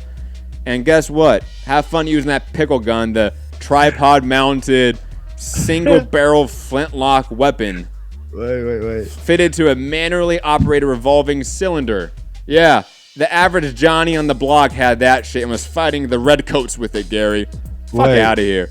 Wait, till this day, Ortiz interview on the rematch, I used to catch my dinner using a pickle gun. Oh my God. Don't use... And then you try to say like the Gatling gun. We're talking about the Revolutionary War. Stop, Gary. That was such a bullshit. Military Combat Radio. Yo, do things... When libertarians think that we can just like grab our guns like the Revolutionary War... You guys are fucking loco, man. You guys think you're in Red Dawn in some movie where you can fight tanks and fucking airplane jets. Get out of here. Get out of here. And somebody said coups happen all the time in non-democracies. That's true, but if you look at them, they happen from the military. The people with the tanks and the airplanes and the aircraft carriers, they take over the government. Not the average Johnny on the block or Gary with this Smith & Wesson 45 in his car. Stop. Let's not. Have a great day, great evening, wherever you are. Find me, Mount Hunter MCR, all platforms. Patreon.com/Mixed Combat Radio. Be back either tonight or early tomorrow morning with an MMA show breaking down UFC 242 and Cerrone Gaethje coming up this weekend. And also, right after that will be a Trending Now podcast covering all things Trending Now. Because going forward, MMA and Trending Now will have one shows per week where all the content will be discussed. So all movies, all comic book, all music, everything pop culture, one podcast once a week. MMA shows once a week, and then the rest of our content will be boxing. That's sort of what I'm thinking, guys. But have a great day, great night, whatever it is. Peace. Very much peace.